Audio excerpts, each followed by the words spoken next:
Então seja muito bem-vindo a mais um vídeo hoje, como ser homem, como ser um homem do reino, né? É uma dificuldade que muitos têm. Pensando nisso, eu trouxe aqui um livro que eu gosto muito, que eu consulto, que é O Homem do Reino, do Tony Evans. E é um livro muito interessante que fala sobre muitos aspectos importantes que tem um homem do reino, né? Suas qualidades, virtudes, valores. Então, realmente, e nos faz, hoje nesse mundo, ver que cada vez mais as pessoas não enxergam a própria identidade, as pessoas não enxergam o próprio governo que elas têm sobre a tomada de decisão diária, né? E a vida, ela é baseada nas decisões diárias que a gente toma. E muitas vezes a gente não exerce esse domínio sobre as decisões, esse domínio sobre o nosso dia, sobre as nossas rituais, rotinas. Então a gente tem que fazer realmente isso, tá? Vindo aqui, ó, para um ponto muito importante que eu quero compartilhar com vocês, que ele fala assim, ó: Deus entregou a você a operação e a execução do plano dele, conforme limites predeterminados, né? Que Deus falou que quando ele foi criar o mundo, né? Em Gênesis ele disse que tudo que estava debaixo do céu era domínio do homem, né? Era nós que tínhamos que dominar e exercer esse domínio. Então, dentro desse perímetro, ele lhe dá liberdade para escolher as jogadas, ou seja, nós temos o controle, ok? Uma das coisas que eu até anotei aqui, ó, se você não assumir o governo, Deus pode adiar a sua bênção. Por quê? Porque Deus não interveio no governo de Abraão. Ele permitiu que ele governasse, para o bem ou para o mal. Por causa disso, porém, adiou cerca de 25 anos a chegada do herdeiro, que, segundo a promessa, viria por intermédio de Sara. Deus nunca força você a governar seu mundo ou a administrar o domínio que ele lhe deu, mas ele proveu tudo o que é necessário para maximizar a sua vida e a de quem está na sua esfera de influência.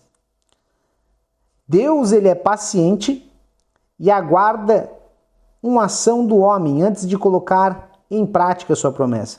Ou seja, Deus coloca a sua bênção em prática quando o homem se movimenta, quando o homem começa a praticar, quando o homem está disposto a viver, quando o homem está disposto a seguir os ensinamentos de Deus, os princípios, né? Os princípios básicos, e aí Deus começa a mover as bênçãos dele, ok?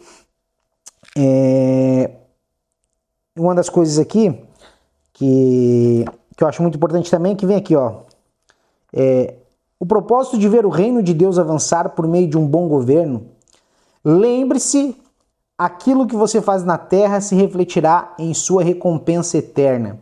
Ou seja, tudo que nós fizermos na terra terá uma recompensa eterna. Que sem graça e que vazia seria a vida se fosse somente aqui, só fosse somente esse estado, né?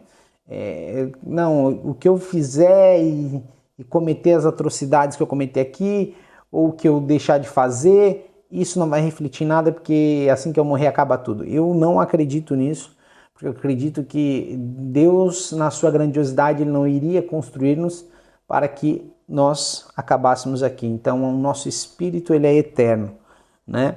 E isso refletirá tudo que a gente fizer aqui, que aqui é uma fase de aprendizado, que a gente está aqui para evoluir, aprender, né? E servir os outros. Eu acredito que isso vai ecoar na eternidade, né? Deus entregou você, então, a operação e execução do plano dele. O que acontece hoje em dia, né? Que até cristãos, católicos, enfim, pessoas que realmente acreditam em Cristo, pessoas que seguem uma religião, uma igreja, muitas vezes eles esperam que Deus faça tudo, né? E um tempo atrás, alguns anos atrás, na verdade, eu conversei com um casal que frequentava a igreja e tinham sofrido um acidente com a moto, enfim, e eu comentei algo e eles falaram que agora estavam esperando, né, esperando o agir de Deus, né, e uma das coisas que eu falei foi que em vez de eles esperar o agir de Deus, eles tinham que ter fé que Deus ia prover, né, outra moto, ia prover um meio de condução, principalmente que se a moto não fosse mais para eles, porque ele iria prover o quê? Ele iria prover um meio para eles, né, um meio de locomoção, porque eles estavam falando que estava muito difícil esse meio de locomoção. E então, quando eles começaram a se mexer, Deus começou a prover e proveu, né? Então, eu acredito que o quê? Você não pode ficar parado esperando. A bênção não chega para quem fica parado esperando. Nada acontece para quem fica parado, ok? Então, acabam sem fazer nada pelo reino, nada que seja eternamente produtivo. Por enquanto, estão ocupados esperando em Deus, e Deus está esperando por eles. Então, a Bíblia fala de fato, né, que há ocasiões nas quais devemos esperar. Espere pelo Senhor e seja valente e corajoso. Mas esse espere, ele é diferente, né? Até uma das anotações que eu gosto muito de anotar, e recomendo você anotar quando você lê. Eu vou anotando aqui perguntas, dúvidas, conversas que eu vou tendo com o autor do livro, né? E você deve colocar a sua esperança em Deus, mas se movimentar, né? Então você tem que estar sempre em movimento.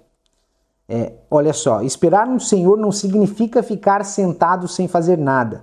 Esperar no Senhor por um emprego não quer dizer que você vai ficar sentado em casa o dia inteiro aguardando o telefone tocar. E é o que a gente sabe que muita gente faz isso, né? Diz, não, estou esperando no Senhor, eu tenho fé que vai aparecer algo bom, e as pessoas não se mexem, as pessoas não produzem. Enquanto você não produz, você não se mexer, você fica confiando em Deus, mas é uma confiança vã que a gente chama, né? É uma confiança em vão. Como é que Deus vai prover para você dentro da sua casa, sem você sair para fora dela? Então, esperar no Senhor não significa ficar sentado sem fazer nada. Se você necessita de trabalho, você vai precisar levantar, vestir, escovar os dentes, passar no desodorante e sair para procurar um emprego, né? Hoje em dia, entregar um currículo. Mesmo que creia que Deus lhe prometeu que tem um emprego para você. A gente lê isso em Mateus 6,26. Observem os pássaros. Eles não plantam, nem colhem, nem guardam alimento em celeiro, pois seu Pai Celestial os alimenta. O pássaro não cria nem produz o próprio alimento, mas ainda assim precisa fazer algo para pegar a comida que lhe foi providenciada, ou seja, ele precisa se movimentar. Não dá para a ave ficar empoleirada em um galho, com o bico bem aberto, esperando que Deus faça cair uma minhoca do céu. Qualquer pássaro que fizer isso não vai durar muito tempo no galho antes de morrer de fome e acabar caído no chão. Em vez disso, o pássaro necessita procurar a minhoca, o inseto ou a semente que Deus providenciou. Então, o que ele está dizendo aqui? Que não adianta você esperar no Senhor se você não fazer sua parte, se você não se movimentar. O movimento ele é muito importante. Por que pessoas ficam depressivas e elas acabam se afundando cada vez mais? Porque elas param, elas começam a ficar trancadas no quarto, elas começam a se isolar do mundo. E aí a depressão sobrevém sobre aquela pessoa. Ela vem sobre aquela pessoa por quê? Porque ela parou de se movimentar, ela parou. E aí quando você está se movimentando, Deus está fazendo a bênção chegar até você. Deus está fazendo o milagre acontecer até você. Então, esperar no Senhor não significa deixar de assumir a responsabilidade. Quer dizer apenas não sair do domínio de Deus, enquanto se exerce autoridade de forma ativa. Significa esperar nos métodos, na orientação e na provisão de Deus para realizar aquilo que Ele organizou e guiou a fazer ou disse que fará. Esperar em Deus não significa não fazer nada, a menos que de fato não haja nada a ser feito. Esperar em Deus quer dizer permanecer na revelação deixada por Ele, para que algo seja feito. Deus espera que você dê o passo de fé, ou siga o plano de ação que Ele lhe deixou. E você espera nos recursos, no direcionamento e nos métodos de Deus para realizar. Na maioria das vezes é necessário primeiro agir com fé, e eu digo com fé. Porque com frequência os recursos espirituais de Deus nem sempre refletem as realidades físicas que enxergamos. Então, o que diz aqui? A pessoa tem que ter fé, né? E aqui, quando fala aqui nessa parte aqui que, a não ser que esperar em Deus não significa fazer nada, a menos que nada possa ser feito, o que está falando aqui? Por exemplo, a pessoa que está num leito do hospital, que ela não consegue se mexer, ela não vai conseguir estar se movimentando. Ela vai ter que se movimentar intelectualmente, com o cérebro, né? Fazer oração espiritualmente, em espírito, ela vai fazer esse tipo de movimentação, né? E aí ali não tem mais nada a ser feito além disso. Mas quando você tem saúde, quando você consegue caminhar, quando você consegue fazer as coisas, tem muita coisa que dá para você fazer e se manter em movimento, tá?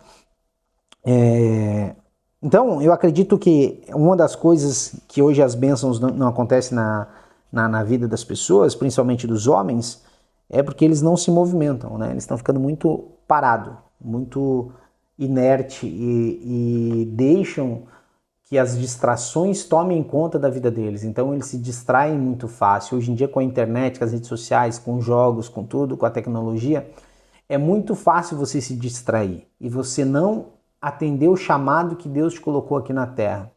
Então homens acabam negligenciando de fato o seu chamado, de fato, né, o que foram chamados para fazer aqui na Terra, o que foram criados para fazer, porque estão muitas vezes se dispersando, se ocupando com coisas que não eram para ele estar fazendo.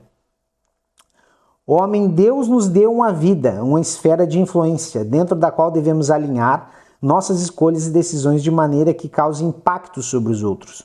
Com frequência, porém, o Senhor espera para ver o que faremos antes de Ele revelar o que faz, já que sem fé é impossível agradar a Deus. Quem deseja se aproximar de Deus deve crer que Ele existe e que recompensa aqueles que o buscam. Quem deseja se aproximar de Deus deve crer. Crer. O que fala crer, né? A gente tem que crer. Quando você não crê que há uma esperança, quando você não crê que Deus é com você e por você, você acaba muitas vezes entrando numa depressão, entrando em crise de ansiedade, crise de pânico, porque você pensa que aquilo que hoje está fora do seu controle, e geralmente quando a gente tem esse tipo de, que hoje se trata como doença, né? As pessoas se tratam, é uma doença, a depressão, a crise de pânico, a ansiedade, por quê? Porque elas deixaram fugir do controle. Elas estão focando em coisas que ela não tem mais controle. Por exemplo, focar no passado é onde está a depressão. Se você foca muito no passado, você vai ficar depressivo. Se você focar muito no futuro, você vai ficar ansioso. Então, não é eu que estou falando, é a psicologia que fala. Analisando o comportamento humano, analisando, eles entendem que o quê? Que se você pensa muito no passado, você está depressivo. Se você pensa muito no futuro, você está depressivo. Você está focando em coisas que você não tem controle. E a preocupação, ela nada mais é do que a má gestão da imaginação. Então, se você está se preocupando muito, você não está controlando seus pensamentos, você não está controlando a sua imaginação. E talvez até seja por causa do celular, ou você está desperdiçando muito seu tempo com coisas que estão te distraindo. E o homem, ele foi feito para quê? Para melhorar, para evoluir.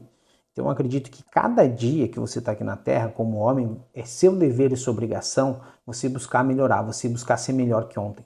Se você está aqui hoje, você tem a obrigação de ser melhor que ontem. Você tem a obrigação de se tornar melhor. Porque Deus lhe confiou o governo. E não é só o governo da sua vida, mas o governo daqueles que estão na sua esfera de influência.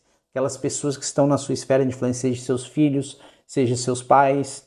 Então, Deus te criou e você tem, mesmo que você não queira assumir isso, você tem esse dever de governar e de dominar, né, e ser um mordomo de Deus ali sobre todas as coisas que Ele te confiou.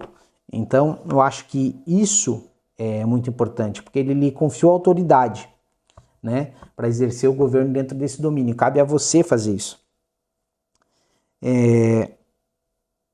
Deus quis fazer algo na terra, conforme registrado nas Escrituras, e Ele encontrou uma pessoa por meio da qual pudesse agir. Então, assim, Ele não desceu sozinho e fez tudo por conta própria. Deus criou Adão, encontrou Noé, achou Abraão, foi em busca de Moisés, levantou um juiz, identificou um profeta, escolheu um rei.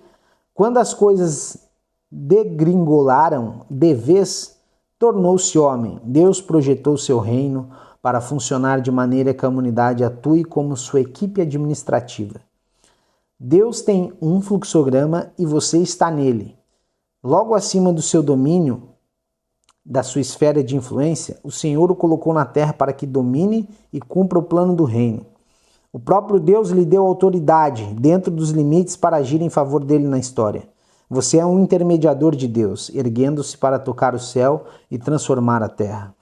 Deus é espírito, e as Escrituras nos dizem que por causa disso devemos adorá-lo em espírito e em verdade. A Bíblia conta que ao criar o ser humano, Deus soprou fôlego de vida em suas narinas e o homem se tornou vivo. Adão se tornou uma alma vivente quando o espírito imaterial foi colocado dentro dele. Então, para você entender, uma das coisas que eu demorei muito tempo para conseguir entender é a questão do pó viestes ao pó retornará. O carro é o pó, foi criado do pó. Sem o Espírito, nós não somos nada. O Espírito de Deus é aquele que habita em nós, e o Espírito que foi soprado, que nos deu vida a cada ser vivente. Então, cada um recebeu um Espírito. Cada um recebendo um Espírito, esse Espírito habita a nossa alma, né? Que ela faz um choque entre o nosso cérebro, entre a nossa alma, e se torna um ser consciente, a qual muitas vezes a gente não tem acesso, né, às memórias espirituais, correto? Até porque se tivéssemos, acho que não aguentaríamos, né, ser tão lúcidos enquanto estamos aqui na Terra. Mas uma das coisas fala o quê? Que Deus, quando soprou esse Espírito, e Ele deu a ordem em Gênesis para que nós dominar e governar sobre todas as coisas debaixo do céu, Deus queria que Adão fosse o mordomo do jardim, queria que Adão cuidasse, né, e dominasse sobre Eva, sobre os animais, porque Ele mesmo falou.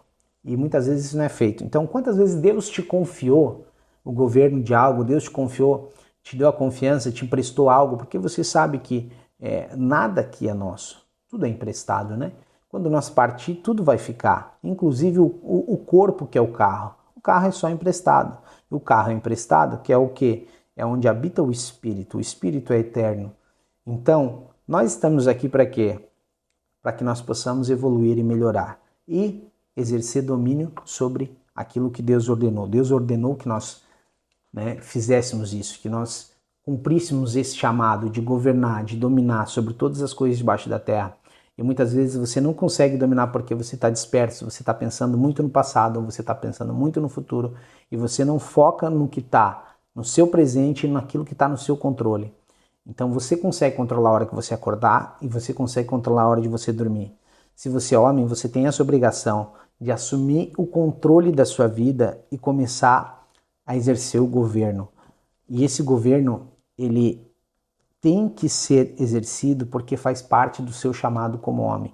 Então, o homem do reino, ele é aquele que exerce o governo chamado por Deus, aquele que domina sobre todas as coisas, aquele que domina sobre as pessoas e sobre as esferas de sua influência, aquele que faz o bem, aquele que está sempre buscando melhorar e evoluir. A cada dia você tem que buscar e evoluir. As pessoas não buscam evoluir, as pessoas estão perdidas querendo simplesmente, como se fosse, a gente fala, né, se dopar de dopamina barata através de YouTube, shorts, né, que a gente vê os shorts do YouTube, e a gente vê muita coisa também em Reels, TikTok, Kawaii. As pessoas estão se dopando, quando não ficam maratonando séries atrás de séries, estão deixando de cumprir o papel da sua vida. Porque governar e exercer o domínio sobre isso, você tem que ter força, você tem que ter vontade. E isso depende de você despertar para isso. Então, se você é homem do reino, eu te convido que você desperte.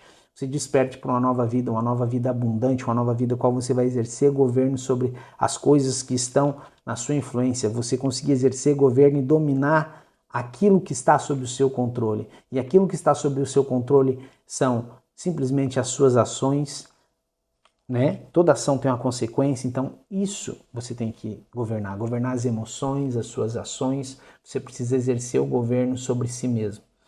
Eu sempre falo, eu sou Master Coach formado, e uma das coisas que eu atendi, que eu sempre falei e bato na tecla, é que as pessoas muitas vezes não entendem: o maior inimigo é você mesmo. O seu maior inimigo é você mesmo. Você deve exercer domínio e governo sobre você. E eu sei que isso muitas vezes é difícil. Eu sei, eu já passei por isso. Eu sei que muitas vezes você dominar a gula, você se manter numa dieta, você dominar os seus pensamentos é difícil. Né? Mas Jesus, quando veio, ele disse: no mundo tereis aflições, mas tem de bom ânimo, pois eu venci o mundo. O que ele está dizendo com isso? Que ele sabe que no mundo vai ser difícil, mas que a gente tem que ter um bom ânimo e procurar exercer, procurar melhorar, evoluir e cuidar disso. Então você pode fazer isso. Eu te convido hoje você a fazer, começar a dominar a sua vida, você começar a exercer domínio sobre aquilo que está ao seu redor e principalmente sobre os seus comportamentos, seus pensamentos e suas ações. São coisas que você consegue controlar. E isso, somado ao tempo, você fazendo consistentemente, é o que vai mudar a sua vida de fato, é o que vai tornar você uma pessoa melhor. Então, eu te convido a fazer isso. Forte abraço e se vemos no próximo vídeo.